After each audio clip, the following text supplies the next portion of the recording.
उबो डूबो मत। नहीं नहीं, कभी उबना नहीं चाहिए।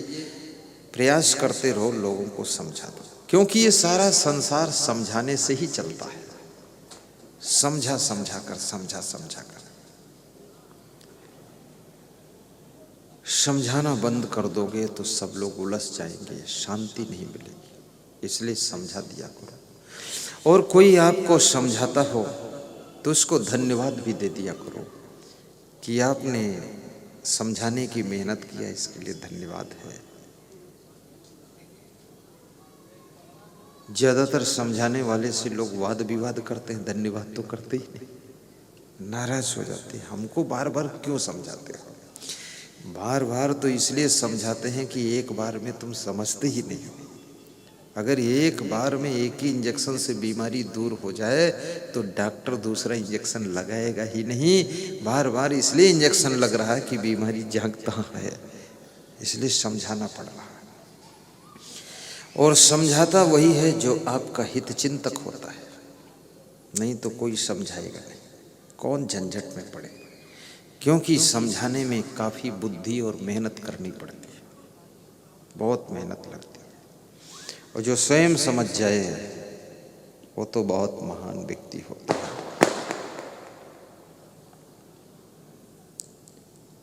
श्री कृष्ण कहते हैं, विहाय कामान्य सर्वान्न पुमांश्चरत निस्पृहा। शांति के 4 सूत्र बता रहे हैं कि निष्काम होकर के कर्म कीजिए। कर्म करो लेकिन निष्काम होकर करो। राजनीति भी करो, किसी पार्टी में मेहनत करो तो निष्काम भाव से मेहनत करो। ज़्यादा गर्गाफ मत होइए, मन में ज़्यादा सपने मत देखिए, अन्यथा अगर टिकट नहीं मिला तो तुम हार्ट अटैक कर सकते हो अपना। या विधायक का चुनाव नहीं जीत सके तो भी बहुत दुख हो सकता है। निष्काम भाव से चलता रहे। देश के इकलौते प्रधानमंत्री मनमोहन सिंह ऐसे हुए हैं जो निष्काम भाव से पार्टी से जुड़े रहे और 10 साल प्रधानमंत्री पद पर सुशोभित रहे। कोई बाधा वाला नहीं आई, ऐसा कोई मंत्र पढ़ा लिया उन्होंने, शांति से निपट गया। 10 साल भाषण भी नहीं दिया, स्पीच भी नहीं दिया, किसी कुछ बोला भी नहीं। पूरी पार्टी के लोग स्वतंत्र रूप से सेवा करो, जो भी इच्छा करो, जय बजरंग बली साहेब। इस व्यक्ति ने भी सिखा दिया कि ना बोलने से भी प्रधानमंत्री बना जा सकता है।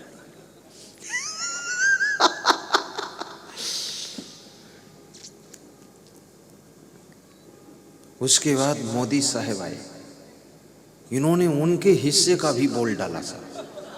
हाँ, उन्होंने भी सिखा दिया कि बिना बोले प्रधानमंत्री नहीं बना जा सकता। बहुत तगड़ा। मनमोहन सिंह और मोदी जी दोनों में देखिए, मोदी साहब खूब बोलते हैं, 5 साल प्रधानमंत्री वो भी रहे। लोग कहते आगे भी रहेंगे, लोग कहते कोई विकल्प ही नहीं है, सवाल ही नहीं है, एक ही गाय है उसी को दूध दोहना पड़ेगा, बाकी बांझ है। ऐसा लोग बताते। तो मैंने कहा धन्य हो मोदी, सबको बांझ कर दिया, तुम दुधारू बन गए, बाल्टी भर भर कर दुहो। अब ये वास्तव में अब यहाँ सोचना क्या है। एक भजन हम लोग गाते हैं, प्रभु जी भी गाते हैं, कभी राम बन के कभी श्याम बन के चले आना, प्रभु जी चले आना।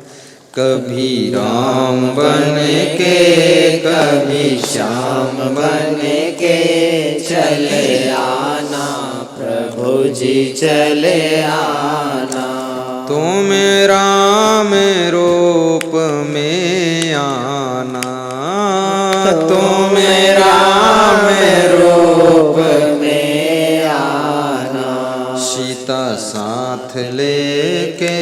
धनुष हाथ लेके चले आना, प्रभु जी चले आना, सीता साथ लेके धनुष हाथ लेके चले आना, प्रभु जी चले आना।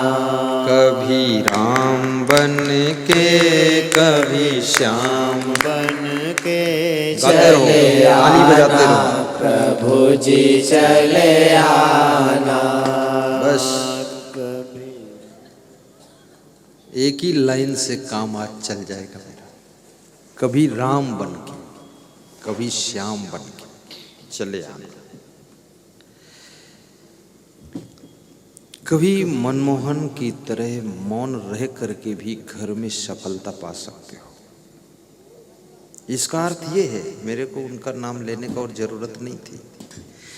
और कभी मोदी जैसा बोलकर समझाकर थोड़ा दबंग रूप से भी घर में तुम कंट्रोल कर सकते हो। कभी मोदी बन के कभी मनमोहन बन के अपने घर को संभालना। और कभी राम बन के कभी श्याम बन के, कभी राम की तरह सरल बन जाओ और कभी कृष्ण की तरह ग्वाल बालों के साथ में जैसे कृष्ण गौएं चराते थे, ऐसे गरीब और साधारण लोगों के साथ में भी मिलजुल कर कभी काम भी कर लो। और कभी राम की तरह पराक्रम साहस के साथ में रावण जैसे बलशाली राक्षस को मारने के लिए धनुष पर टंकार भी लगाई। और कभी कृष्ण बन करके बांसुरी का भी आनंद लीजिए। थोड़ा सा बांसुरी बजाया करो। अब लोगों को बांसुरी बजाना तो आता नहीं है, तो कितने लोग तो बांस बजाते रहते हैं। बांस बजाते, बांसुरी आती नहीं, डंडा बजाते हैं, बहुत बकवास है। आधा घंटे का समय सवेरे और आधा घंटे का समय शाम को, जिंदगी को तहस नहस मत कीजिए। समय निकाल करके 5 मिनट ध्यान भी कीजिए। अब तुम कहोगे ध्यान किसका करूं, ध्यान लगता ही नहीं है। तुम ध्यान लगे ना लगे आंखें मूंद कर बैठो, बस उसी से शांति उतर जाएगी। क्योंकि अशांति तो तुम्हारे मन की चंचलता के कारण ही है। तुम आंख मूंद कर बैठोगे, थोड़ा सा अभ्यास करो। ध्यान मूलम गुरुर्मूर्ति, पूजा मूलम गुरु पदम, मंत्र मूलम गुरुर्वाक्य, मोक्ष मूलम गुरु कृपा। और समय निर्धारित करो। कितने लोग कहते हैं मैं बहुत बिजी हूँ, टाइम ही नहीं मिलता, क्या करूँ। तुमको टाइम एकदम मिलेगा। जिस दिन मर जाओगे उस दिन पूरा टाइम मिल जाएगा। एक मुर्दा से कबीर साहब जाकर कहते हैं कि अब कहाँ चले हो अकेले मीता, उठो न करो घरों की चिंता। हे मेरे मित्र, अब तुम अकेले कहाँ चले गए, उठो ना करो ना घर की चिंता फिकर।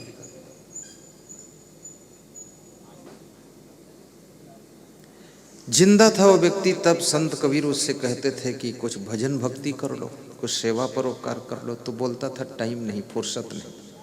तो मर गया तो उसकी लाश से कह रहे थे जिस काम जाल में फंस करके माया मोह में फुर्सत नहीं थी, अब उठो ना इस घर की चिंता करो, घर का काम सब पड़ा है, इसको क्यों नहीं करते।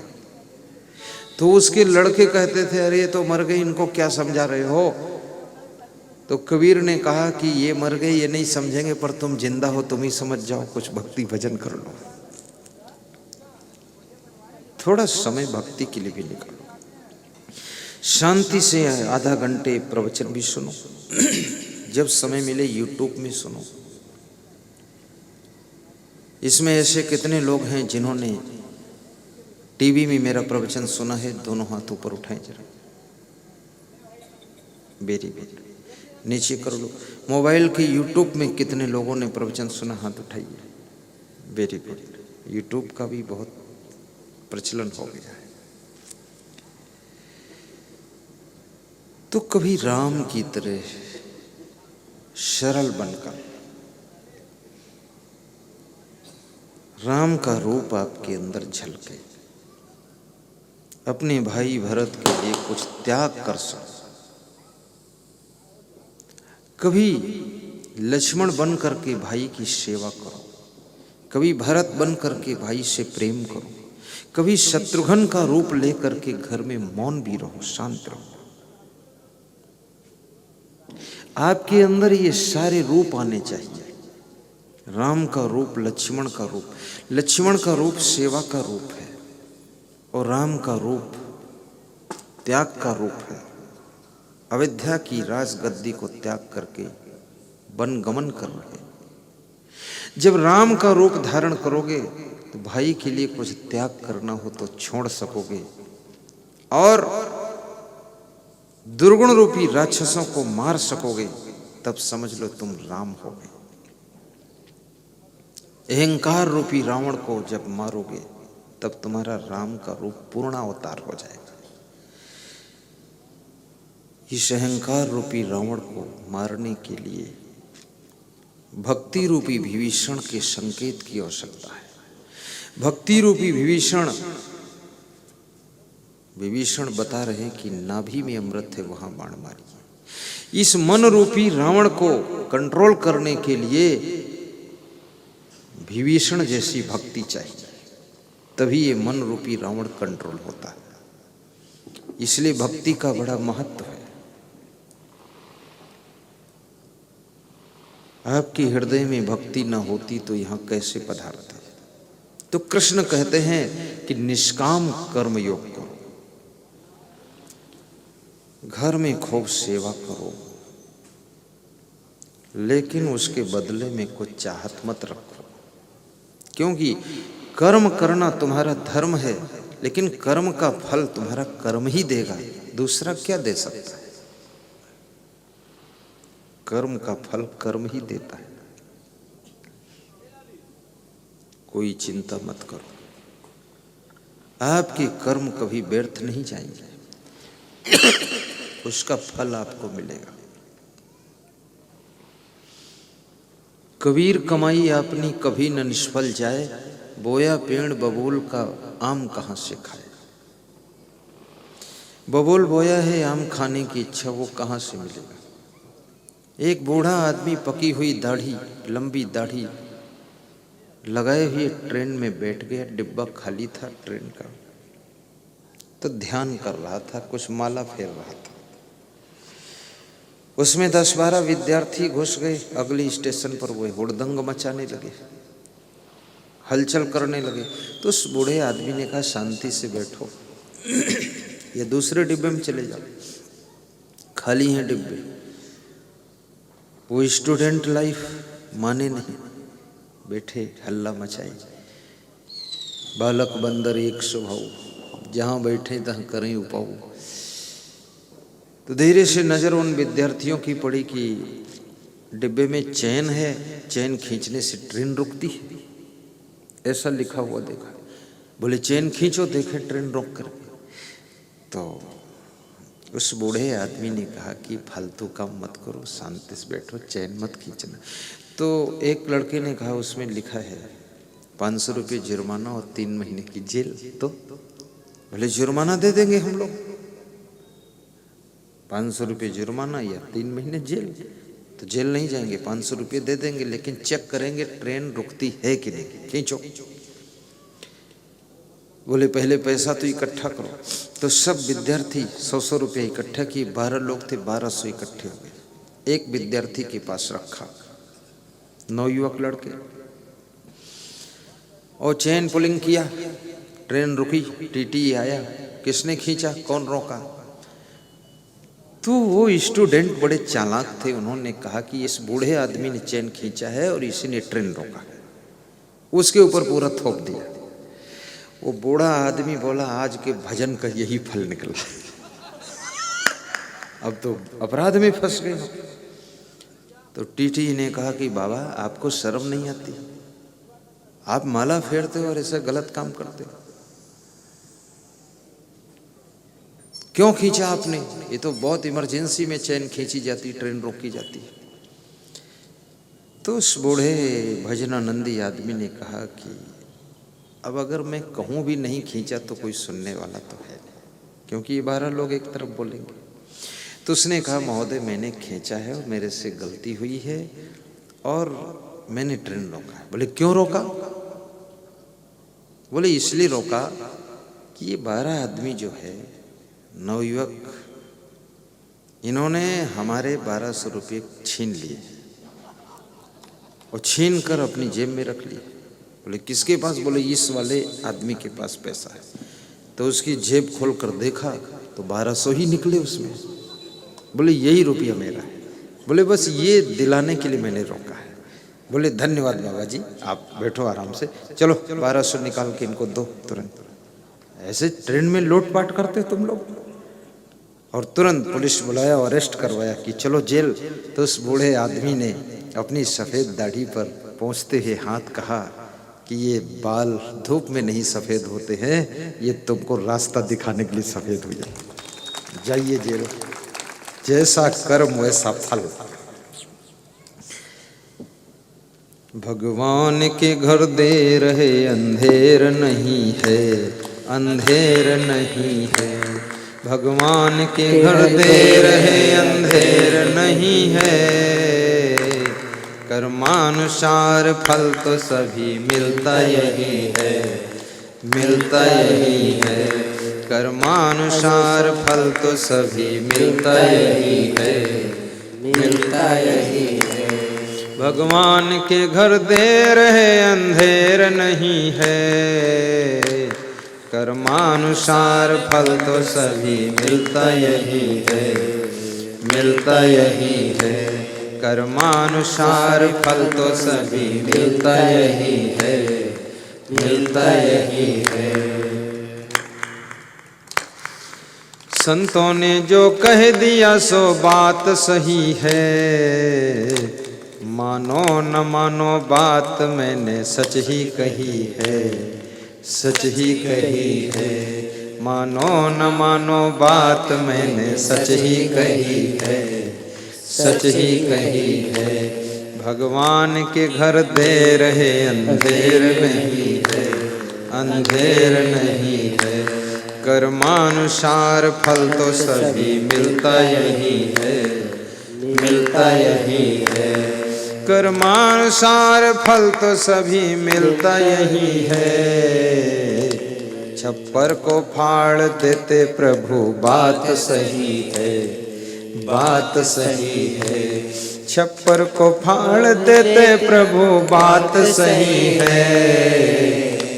भगवान को घर देर है अंधेर नहीं है, अंधेर नहीं है।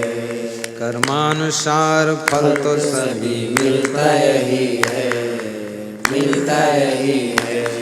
पापों की बेल फूलती और फलती नहीं है। पापों की बेल फूलती और फलती नहीं है। भगवान के घर देर है अंधेर नहीं है। जोर से गाइए, ताली बजाइए। नहीं है भगवान के घर देर है अंधेर नहीं है, अंधेर नहीं है। कर्मानुसार फल तो सभी मिलता यही है। कर्मानुसार फल तो सभी मिलता यही है।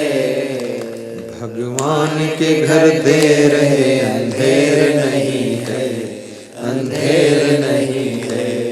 भगवान के घर देर है अंधेर नहीं है, अंधेर नहीं है।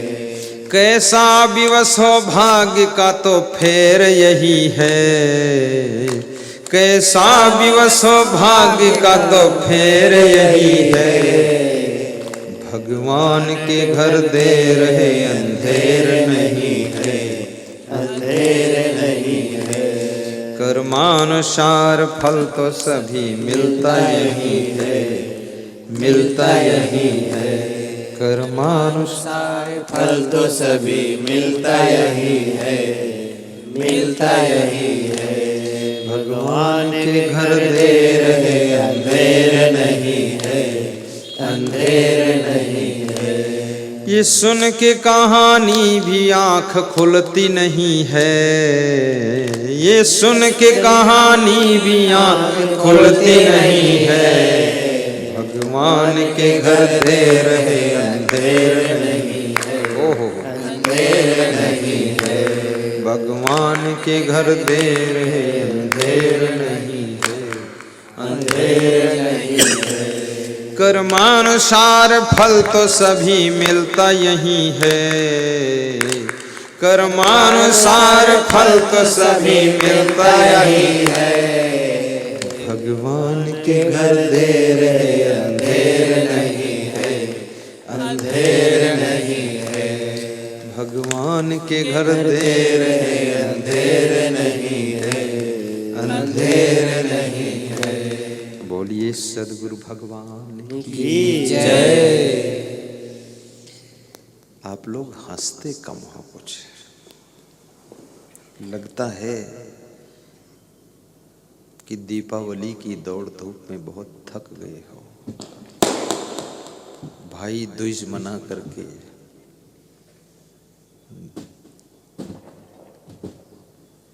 आपको क्या थकान आई है? खुल करके हंसा करो। अब खासकर प्रवचन में, जब मेरे प्रवचन में आओ तो हंसने की ट्रेनिंग लेकर लौट कर जाया करो, हंसता। ये भी एक भगवान कृष्ण कहते हैं हंसता हुआ धर्म, मुस्कुराती हुई भक्ति मोक्ष का पथ प्रशस्त करता है। और पति पत्नी सुबह शाम बैठ करके कम से कम 5-10 मिनट हंस लिया करो। हंसने का प्रोग्राम पति पत्नी। पति पत्नी शादी से पहले एक दूसरे के लिए बहुत खुश होते हैं। फोटो भी एक दूसरे को भेजते हैं तो मुस्कुराता हुआ, पति भी मुस्कुराता हुआ फोटो अपनी उम्मीदवार पत्नी का देखता है, गदगद हो जाता है। क्या लफड़ा है।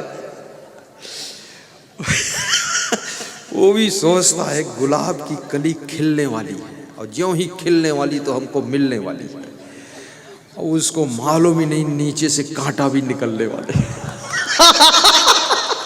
खतरनाक है।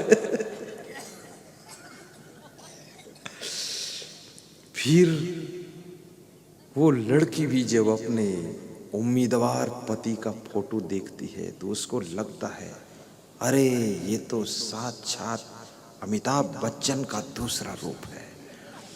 ऐसा टांग टेढ़ी करके और जीन्स पहनकर फोटो खिंचाकर भेजता है कि पत्नी सोचती है बिल्कुल लेटेस्ट न्यू मॉडर्न पति मिल रहा है। और ऐसा न्यू मॉडर्न मिला कि मार ही डाला लास्ट में।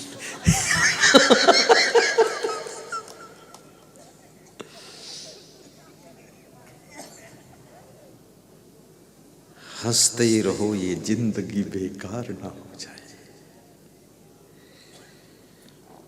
कृष्ण का स्वभाव था हंसते रहना। कोई जब गहन डिसीजन लेना होता था तब कृष्ण थोड़ी देर के लिए गंभीर होते थे, अन्यथा वे हंस करके ही काम करते थे।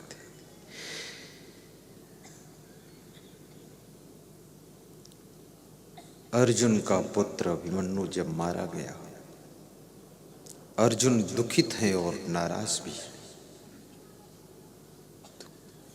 अर्जुन प्रण ले लेते हैं, सूर्यास्त होते हुए जयद्रथ का वध अगर नहीं किया तो चिता में जलकर मर जाऊंगा। उस समय कृष्ण को सोच हुआ गंभीरता के साथ कि अब कंडीशन बहुत सीरियस हो गई। तब कृष्ण भगवान कहते हैं, पांडव मेरे परम धन, पार्थ प्राण समान, कहीं बधि प्रण रक्षा करूं, सोच करत भगवान। उस समय सोचा कि इस प्रण की रक्षा कैसे करूं। कोई बहुत बड़ा डिसीजन लेना हो तो गंभीरता से लेना, सोच विचार कर। और एक ऐसा पॉइंट आज आपको बताता हूं। लोग कहते हैं परिश्रम सफलता की कुंजी है, सच है, लेकिन मैं कहता हूं गलत डिसीजन के ऊपर किया गया परिश्रम भी व्यर्थ हो जाता है। मुख्य रूप से आपका सही फैसला, राइट डिसीजन, आपकी सफलता के राहों पर आपको क्रॉस कराता है। इसलिए मैंने बहुत से विदुर नीति, चाणक्य नीति, ये सब पढ़ा। इसमें एक चीज बार बार मैंने देखा, समीक्षा समारंभ पारिच्छिकारणम, कि प्रत्येक कार्य को सोच विचार कर डिसीजन लो। खूब सोच परख करके निर्णय लीजिए क्या करना है। सामान भी खरीदो तो सोच विचार कर, इसकी हमें जरूरत कितनी है, उपयोगिता कितनी है, अन्यथा पैसा फंस जाएगा, सामान जगह घेर कर बैठेगा। किसी से दोस्ती करो सोच समझ कर, अन्यथा कहते हैं दुश्मन का मारा हुआ बच सकता है, लेकिन गद्दार दोस्त का मारा हुआ कभी बचता ही नहीं। इसलिए दोस्त बनाने में भी सोच विचार कर। मित्र हो कृष्ण जैसा हो, सुदामा जैसा, आपत्ति में काम आए। जो मित्र तुमको बिगाड़ता है, तुम्हारी आदतों को बिगाड़ता, शराब पीना सिखाता है, ताश खेलना सिखाता है, पुड़िया खाना सिखाता है, सिगरेट पीना सिखाता है, जो मित्र आपको चंचलता सिखाता है, वो मित्र नहीं है, वास्तव में छिपा हुआ शत्रु है। उससे सावधान।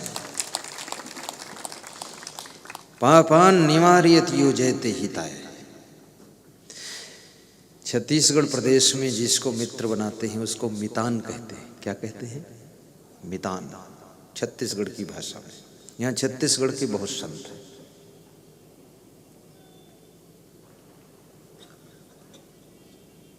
इधर जितने संत हैं इसमें 3 छत्तीसगढ़ है।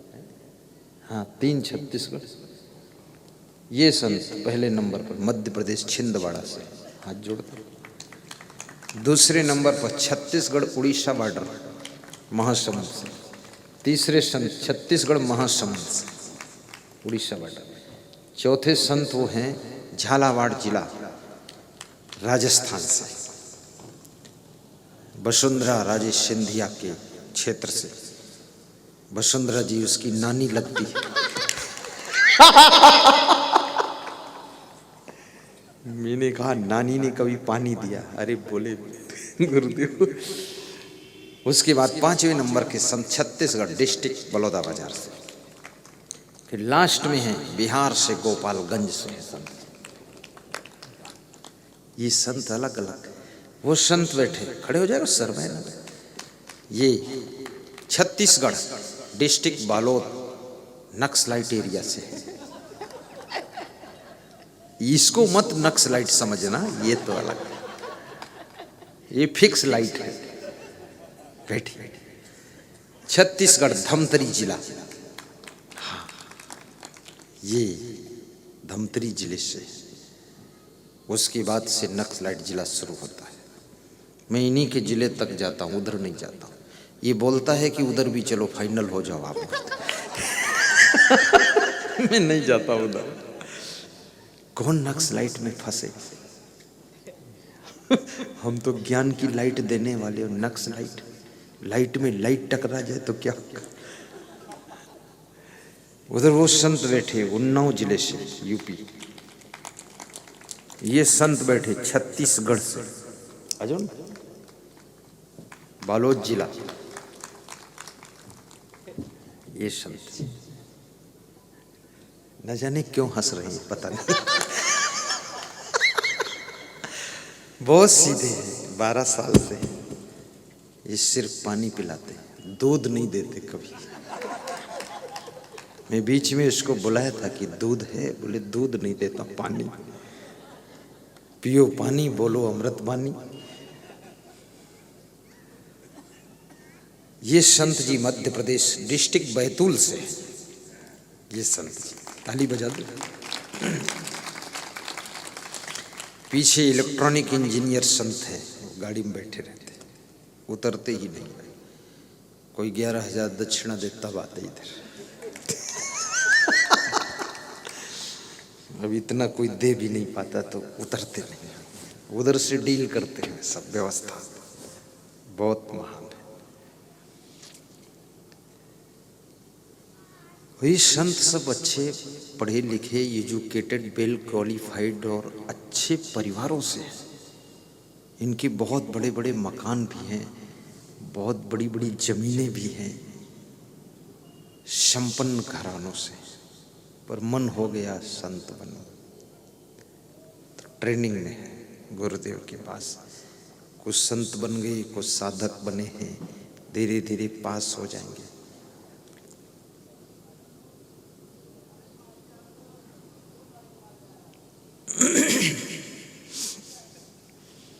संत हृदय नवनीत समाना, कहा कबीन पर कहाई न जाना। संत का हृदय मक्खन की तरह कोमल होता है। तो तुलसीदास कहते हैं, कवियों ने संत के हृदय के लिए मक्खन का उदाहरण दिया, लेकिन ये उदाहरण भी फिट नहीं बैठ रहा है। मक्खन को जब तपाया जाता है तब वो पिघलता है, लेकिन संत तो दूसरे को ही दुख में तपता हुआ देख करके ही पिघल जाता है। इसलिए संत तो मक्खन से भी ऊपर मक्खन है। संत हृदय नवनीत समाना, कहा कबीन पर कहाई न जाना, कहा कबीन पर कहाई न जाना। निज परिताप द्रवहि नवनीता, निज परिताप द्रवहि नवनीता, पर दुख द्रमहि सो संत पुनीता, पर दुख द्रमहि सो संत पुनीता, निज परिताप द्रवहि नवनीता।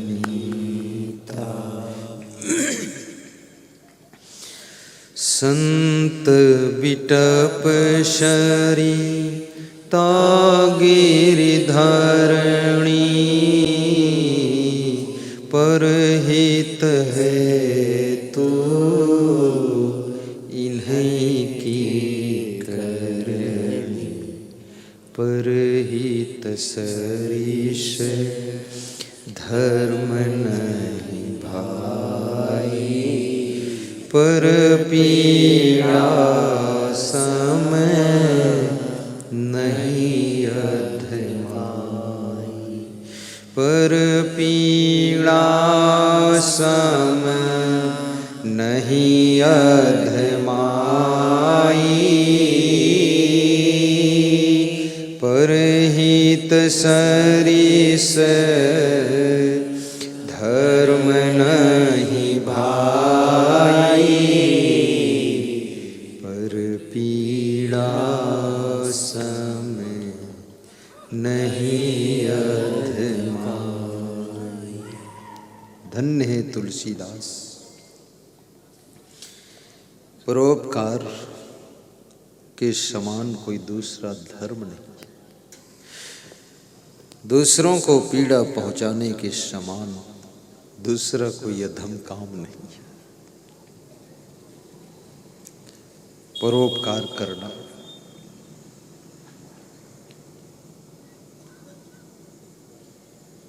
देश की सीमा पर देश की रक्षा के लिए खड़े हुए सेना के जवानों के लिए कभी रक्तदान भी करना,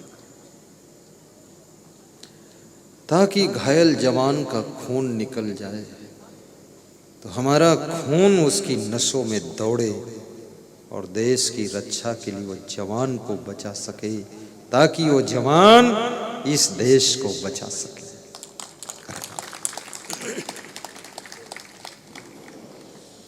कभी वस्त्र दान भी कर देना। महिलाओं से मैं कहता हूँ, अगर संपन्नता हो तो रोज नई साड़ी पहना करो और पुरानी साड़ी रोज दान कर दिया करो। जब घर से निकलो एक साड़ी लेकर, कल वाली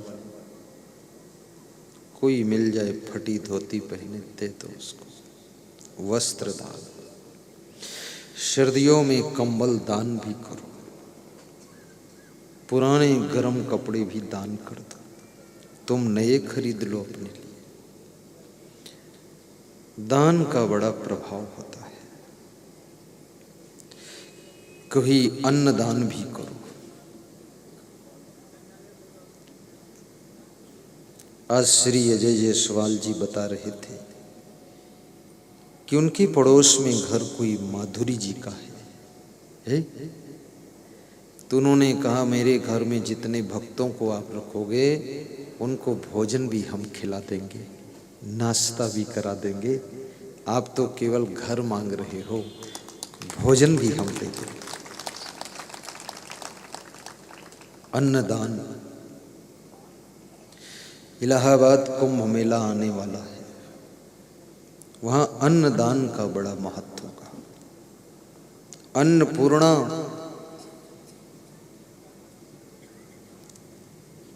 भंडारे चलेंगे वहां, अन्न क्षेत्र लगेंगे वहां। एक भक्त पूछ रहे थे, आप वहां जाओगे कि नहीं जाओगे? तो मैंने कहा, सोच रहा हूं, डर लगता है। बोले, क्या डर है? तो मैंने कहा, बहुत बड़ा मैनेजमेंट करना पड़ेगा। कल कुछ संतों से सलाह हुई है कि ज़्यादा नहीं तो कम से कम सप्ताह भर वहाँ अन्न क्षेत्र भी चला दिया जाए और आपका सप्ताह भर प्रवचन भी हो जाए, अन्नदान और ज्ञान दान दोनों हो जाए इलाहाबाद कुंभ में। तो मैंने कहा, ठीक है, देखता हूँ। जीवन में कभी कभी भंडारा भी किया करो। आसपास वालों को भी कभी दुर्गा जी के नाम पर, कभी गणपति के नाम पर, कभी कथा भागवत के नाम पर, कभी प्रवचन के नाम पर कुछ दिव्य आत्माओं को भोजन भी खिला दिया करो। अन्नदान हो जाएगा, बहुत बड़ा है। समयदान। किसी विशेष कार्य को सफल करने के लिए किसी के सहयोग के लिए समय दान भी करो। धन से कीमती समय है, समय भी खर्च कीजिए। और धन दान महान कार्यों को पूर्ण करने के लिए, देश में आपत्ति कोई आ गई हो, कहीं बाढ़ आ गई हो, तो वहाँ के लिए धन दान भी कीजिए, ताकि हमारे देश के लोग जो दुख में डूबे हैं वे दुख से ऊपर उठ सके, उनके लिए धन दान भी कीजिए। और सत्संग समागम के लिए भी धन दान का सहयोग कीजिए। ये धन दान, धन कोई छोटी चीज नहीं है, बहुत बड़ी चीज है। आश्रम बनाने के लिए भी धन दान कीजिए। आज एक माता जी ने गुप्त दान दिया है, उनको सम्मान पत्र दिया जाएगा उज्जैन आश्रम बनाने के लिए। बोले गुप्त दान है, जो भी उनकी श्रद्धा थी। और प्रेम दान भी करो, प्रेम से बोल दिया करो। ये प्रेम से बोलना कितने लोगों का स्वभाव ही उलझन से भरा हुआ है। वे हमेशा बहुत ज्यादा डिस्टर्ब रहते हैं। अपने घर में भी सबसे पहली बात तो घर में कम बोला करो। और क्योंकि घर के लोग अब इससे ज्यादा सुधर नहीं सकते, वो मर सकते पर सुधर नहीं सकते। अब मारना हो तो लगाओ इंजेक्शन इनको, ये ज्यादा नहीं सुधरेंगे।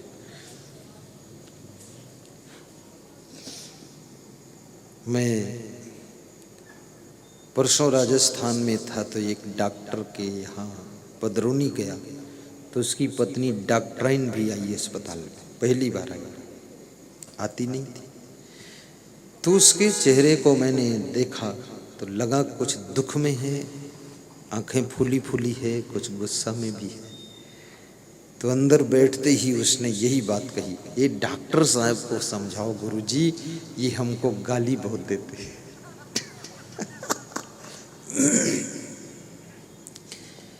मतलब ना कोई स्वागत ना सत्कार, यही बात बताती। और बताया मुझे गाली दें तो सह लूंगी, लेकिन मेरे माता पिता को भी गाली देते और इतने बड़े डॉक्टर हैं। तो हमने कहा, संतों से कहा तुम बाहर हो जाओ, बस अब पति पत्नी दोनों ही रहे तो ठीक है, इज्जत का सवाल है। तो मैंने डॉक्टर से कहा कि मैटर क्या रहता है? डॉक्टर ने कहा यही बताते। तो उसने कहा मैटर ये रहता है, अगर गिलास भी जिस स्थान पर रखा जाता है उससे कोई दूसरी जगह रखा है, या कोई सामान इधर से उधर रखा है, बस उसी में डॉक्टर साहब पूरा भड़क जाएंगे और गाली देंगे। तो हमने कहा डॉक्टर साहब तुम हो, तुम्हारी पत्नी ये तुम्हारे जैसा नहीं कर सकती। तुम इतना स्ट्रिक्ट हो, सेटिंग जमाते हो, सब ठीक है, पर ये तो ऐसा नहीं कर पाएगी जितना करती, इसको करने दो। और गिलास उलास घड़ी वड़ी इधर उधर पड़ी हो तो आप खुद रख दिया करो, अब इसके ऊपर भड़कने से कोई फायदा नहीं, ये इससे ज़्यादा सुधरेगी भी नहीं, क्योंकि ये ठठेर घर की बिल्ली हो गई है। अब ज़्यादा तुम शोरगुल मचाने से कोई फायदा नहीं, और ज़्यादा दबाव डालोगे ये दुखी होगी तो वो रोने लगी। तो मैंने डॉक्टर को ही समझाया, उसको बिल्कुल नहीं समझाया, उसको समझाते तो और दुखी होती। और मैंने कहा कि तुम्हारे पति तुमको बहुत मानते हैं इसलिए डांट देते हैं। बोले गुरुदेव 22 साल से 24 साल से इनका यही देख रही, तो मैं सोचती हूँ इसका अंत कब होगा। तो हमने कहा अंत हो जाएगा, डॉक्टर साहब को समझा दिया, उनकी वाइफ को भी समझाया। हमने कहा तुम भी थोड़ा सह लिया करो, जवाब न दिया करो। छोटी छोटी बातों को लेकर के घर में बड़ी कलेश होते हैं। और मनुष्य एक ऐसा प्राणी है जो रोज नूतन हो जाता है, नवनूतन, वही नहीं रहता है, चेंज होता है। तुम सोचते हो मेरी पत्नी वही है, ये वही नहीं है, ये पूरा नई हो गई, नूतन है। शुरू में जब तुम्हारी पत्नी आई थी तब ये बोलती नहीं थी, चुपचाप सुनती थी। अब ये 5 साल के बाद बोलती है और तुम सुनते हो, ये तुम्हारी सुनती नहीं है। इतना परिवर्तन हुआ है। तुम्हारा पति भी वही नहीं है, ये बदल गया है। शरीर के परमाणु भी बदलते हैं, मन भी बदलता है, वाणी बदलती, नेचर, लेक्चर, पिक्चर, स्ट्रक्चर सब चेंज होता है। पहले तुम जो कहती थी वो ध्यान से सुनता था, अब वो सुनता ही नहीं है, बहरा नहीं है, सुनना नहीं चाहता। पहले तुम कुछ बोलती थी तो मुस्कुरा कर बैठ जाता था, क्या बात है। अब तुम जो बोलती हो ये समझ जाता वही पुरानी वाली बात है और क्या बात है। ये भड़कता है। ये कितना बदल गया पति, चेंज हो गया। अब ऐसे सभी चेंज हो रहे हैं। ऐसी चेंजिंग की स्थिति में नए सिरे से, नए अंदाज के साथ में, नए सूत्रों के साथ में जिंदगी के क्वेश्चन को हल करना पड़ेगा। शुरुआत में जब व्यक्ति तुमको मिलता है उसका नेचर कुछ अलग होता है, 2 साल बाद नेचर बदल जाता है। इसलिए सावधान रहिए, कले कलेश मत बढ़ाइए, शांति बनाकर रहिए। शांति कहीं आकाश से नहीं टपकेगी, वो आपको बनाना ही पड़ेगा। गम खाकर, सहनशीलता रखकर, विवेक पूर्वक, और परिवार के सभी सदस्यों से बात करते रहो अगर शांति चाहते हो। अगर बात बंद कर दोगे तो जिससे तुम बात नहीं करोगे वही व्यक्ति तुमको हमेशा याद आएगा, और जब याद आएगा तो उसके प्रति गुस्सा आएगी, और जब गुस्सा आएगी तो शांति नष्ट होगी। इसलिए शांति चाहते हो तो थोड़ी थोड़ी बात सबसे होती रहे। इतनी बात न करो कि बात बंद ही हो जाए, बात चालू रहे। मोबाइल भी कर लिया करो अपने माँ बाप को, अपने वाइफ को, अपने पति को। कई बार अहंकार बस लोग कहते हैं कि अरे उनका मोबाइल नहीं आया तो तुम ही कर देते, बोले वो नहीं करते तो मैं भी नहीं करूँगा। अब फंस गई फुंदी, कौन खोले इस गांठ को।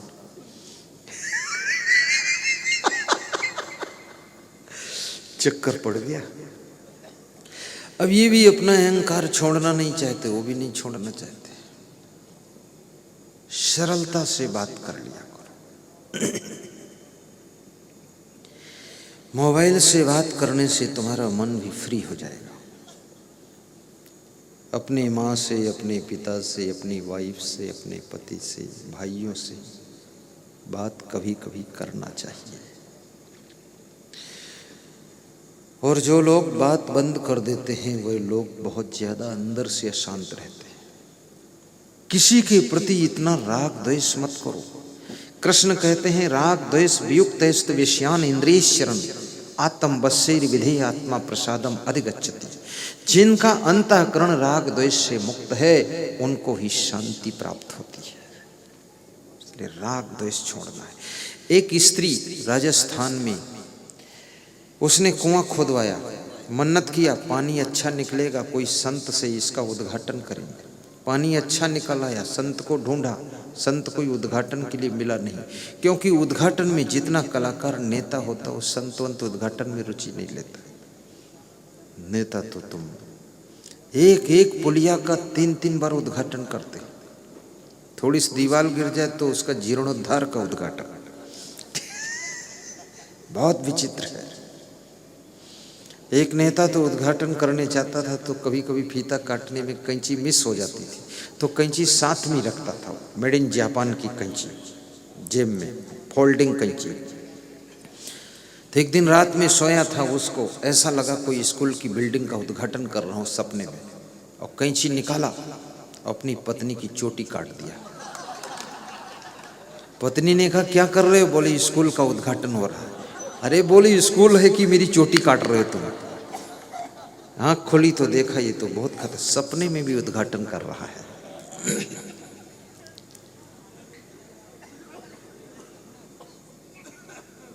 बड़ी मुश्किल से उस महिला को एक संत मिला।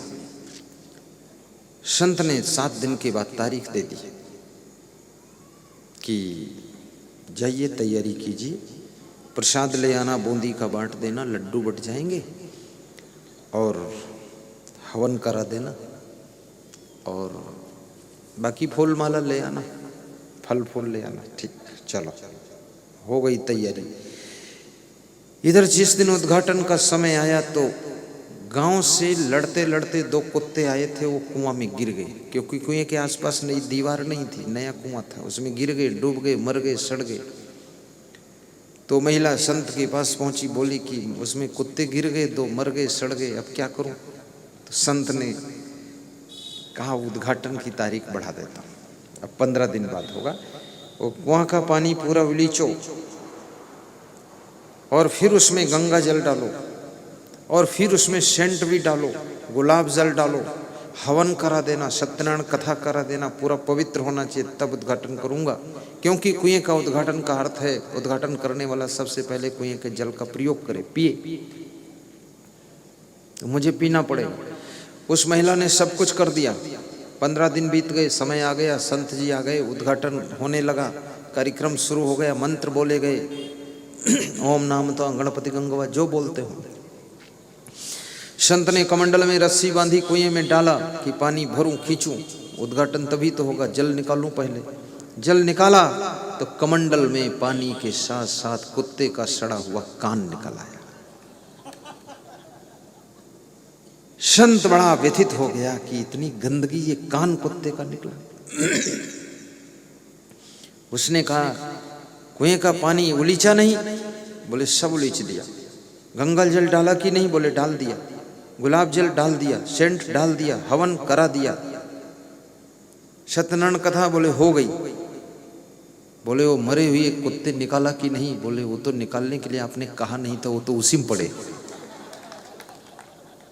स्वच्छता कैसे आए? मरे कुत्ते उसी में पड़े। संत बिना उद्घाटन किए वहां से चल पड़ा, बोला मेरे बस का नहीं ये सड़े कुत्तों का पानी पीऊं। इसी प्रकार से आपका हृदय एक कुआं है, इस हृदय रूपी कुआं में राग द्वेष के मरे हुए कुत्ते पड़े हुए हैं। तुम सब कुछ करते हो, लेकिन जब तक वो राग द्वेष के मरे हुए कुत्तों को निकाल कर बाहर नहीं करते हो, तब तक तुमको शांति की स्वच्छता प्राप्त नहीं होती। कितने घरों में तो सास बहू में बातचीत बंद, पति पत्नी में बातचीत बंद, पिता पुत्र में बातचीत बंद, भाई भाई में बातचीत बंद, महामूर्ख से बात कर रहे हैं, पड़ोसी से खीसे काट रहे हैं, और भाई से बोलते नहीं, बहन से बोलते नहीं, पत्नी से बिल्कुल नहीं बोलते। छत्तीसगढ़ में एक सज्जन मिले, बोले कि हमारा कुछ समस्या हल कर दो। मैंने कहा क्या है? बोले भाई बहन में 15 साल से बातचीत बंद है। तो हमने कहा तुम खुद हल कर लो, तुम बात शुरू कर दो और क्या इसमें। बोले होती नहीं शुरू, बहन भी अकड़ू, मैं भी अकड़ू, अब कौन सुधारे इनको? तो मैंने दोनों को बिठाया, हमने कहा प्रणाम करो, संकल्प लो, अकड़ पकड़ छोड़ो, प्रेम से बोला करो, गुस्सा न हुआ करो। मेरे चरण छुआ और बोले ठीक, आज से हम बोलेंगे। हमने कहा बड़ी बहन है, इसको तुम माला पहना दो, चरण छू लो, तुम छोटे हो। अरे बोले गुरुदेव छोटे मोटे क्या है? हमने कहा फिर अगर तर्क वितर्क करोगे तो फिर बंद हो जाएगी बातचीत।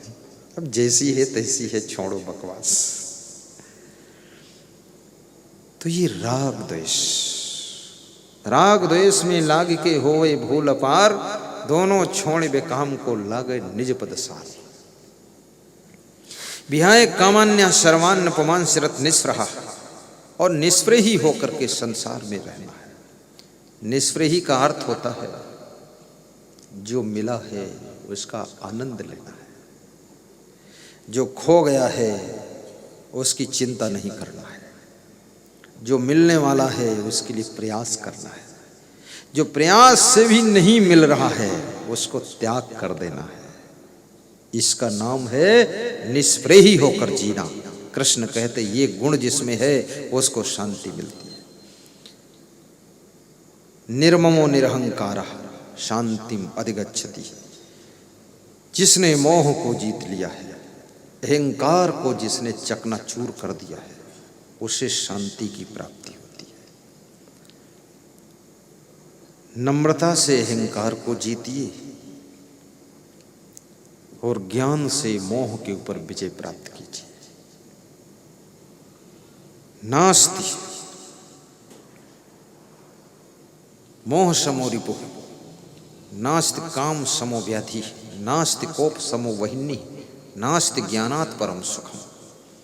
चाणक्य कहते हैं क्रोध से बड़ी कोई आग नहीं है, मोह से बड़ा कोई शत्रु नहीं है, और कामना से बड़ा कोई रोग नहीं है, और ज्ञान से बड़ा सुख देने वाला तुमको कोई नहीं है। इसलिए आत्म ज्ञान प्राप्त कीजिए। तुम अजर अमर अविनाशी आत्मा हो, तुम शरीर नहीं हो, तुम नर नारी नहीं हो, तुम मरते कभी नहीं हो।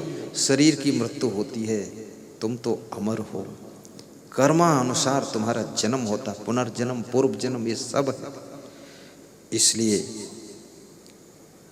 आत्मा की स्थिति को समझिए। प्रजहात यदा कामान सर्वान् पार्थ मनोगतान आत्मनयो आत्मनः तुष्टाधिस्थित प्रज्ञा तदा उच्यते। दुखेषु अनुद्विग्न मनः सुखेषु विगत अस्पृहा वीतराग भय क्रोधा स्थित धीमनु उच्यते। यह सर्वत्र अनभिस्नेहा तत तत प्राप्य शुभा शुभम न अभिनंदति न द्वेष्टि तस्य प्रज्ञा प्रतिष्ठिता। तानि सर्वाणि संयम्य युक्त आसीत मत्परा वसे ही यस्य इंद्रियाणि तस्य प्रज्ञा प्रतिष्ठिता। यदा संघर्ते चायम कूर्मो अंगानि सर्वसा इंद्रियाणि इंद्रियार्थेभ्यः तस्य प्रज्ञा प्रतिष्ठिता। यदा विनियतं चित्तम आत्मनि एव अवतिष्ठते निस्पृहा सर्व कामेभ्यः युक्ता इति उच्यते। तदा ध्यायतो विषयान् पुंसा संगते स्पजायते संगात् संजायते कामः कामात् क्रोधो विजायते क्रोधाद् भवत् सम्मोहात् सम्मोहात् अस्मृति विभ्रमा अस्मृति भ्रंशाद् बुद्धिनाशो बुद्धिनाशात् प्रणश्यति। स्थित प्रज्ञ के लक्षणों का वर्णन करते हुए श्री कृष्ण भगवान अर्जुन को आत्मबोध करा रहे हैं कि आत्मा से आत्मा में स्थित होना सीखो। दुख के आने पर भी दुखी ना हो, सुख के आने पर और सुख मिले ऐसा लालच मत करो। अंदर जो राग है, भय है, क्रोध है, इसको नियंत्रित करो, तब तुम स्थित प्रज्ञ बनोगे। आप सभी का जीवन मंगलमय हो। मैंने आपके बीच में 3 प्रश्न रखे थे। एक प्रश्न का उत्तर आज दिया हूं, 2 प्रश्न का उत्तर कल दूंगा, क्योंकि समय पूरा हो गया है। घुटनों पर हाथ रखिए, पहली अंगुली अंगूठा जोड़िए, 3 उंगलियां फैलाइए और रीढ़ को सीधा कीजिए, गर्दन सीधी कीजिए, मुखमंडल पर सहजता सरलता प्रदर्शित हो। अंतःकरण निश्चिंत कीजिए। 1 मिनट में आपको ध्यान कराऊंगा और सत्संग विसर्जन का मंत्र बोलूंगा।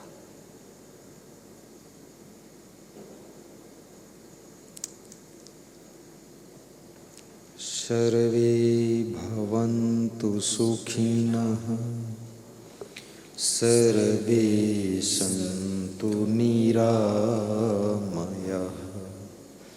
सर्वे भद्राणि पश्यन्तु मा कश्चित् दुःखभाग् भवेत्। सुखी बसे संसार सब दुखिया रहे न कोई। ऐसी मेरी भावना पूर्ण करो प्रभु सोई।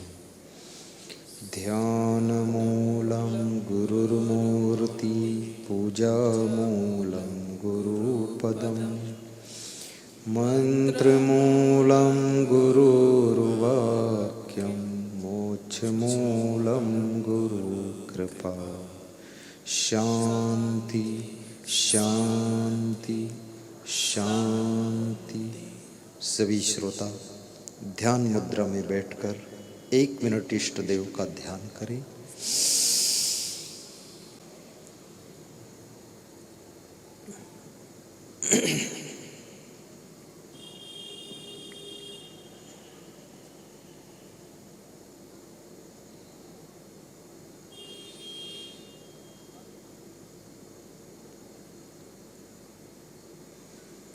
दोनों हाथ स्पर्श करके कोमल अंगुलियां बंद आंखों पर स्पर्श करें।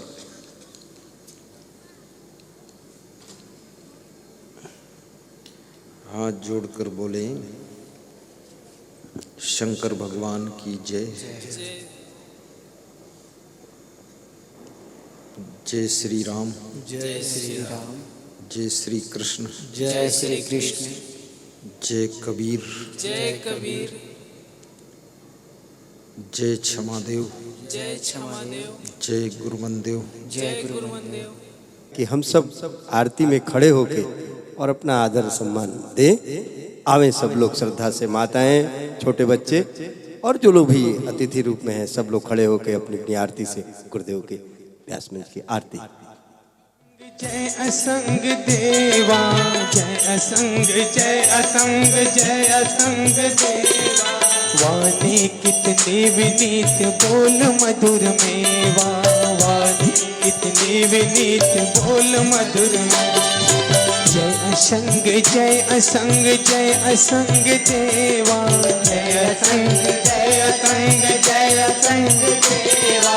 वाणी कितनी विनीत बोल मधुर मेवा, वाणी कितनी विनीत बोल मधुर मेवा।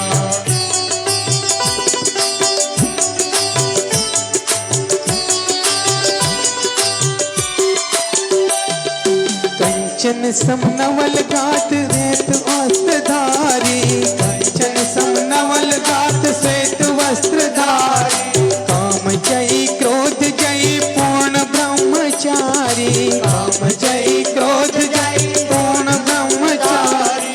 भक्तों की भीड़ लगे संत करे सेवा, भक्तों की भीड़ लगे संत करे सेवा। जय असंग, जय असंग, जय असंग देवा। वाणी इतनी विनीत बोल मधुर मेवा। जय असंग, जय असंग, जय असंग देवा। वाणी इतनी विनीत बोल मधुर मेवा।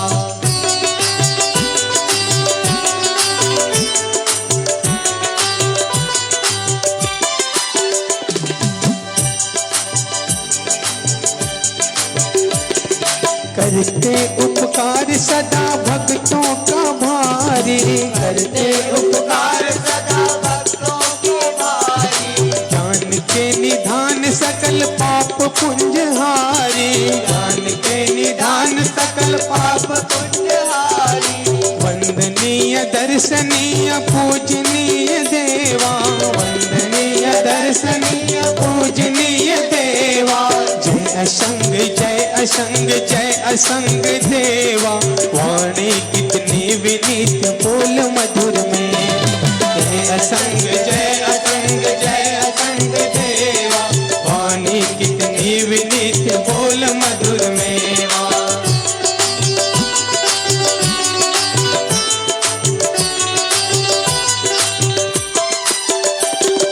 कर दो अनाथ को सनाथ नाथ मेरे, कर दो अनाथ को सनाथ नाथ मेरे। ज्ञान का प्रकाश भरो मानस में मेरे, ज्ञान का प्रकाश भरो मानस में मेरे। देवों में देव तुम्ही मेरे महादेवा, देवों में देव तुम मेरे महादेवा।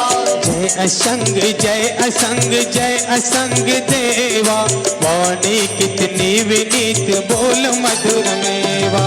जय असंग, जय असंग, जय असंग देवा।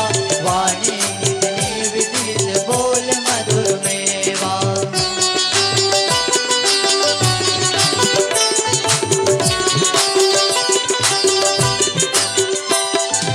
आरती विनीत करे काटो भ्रम भारी, आरती विनीत करे काटो भ्रम भारी। लोभ मोह दूर करो सत्य के पुजारी, लोभ मोह दूर करो सत्य के पुजारी।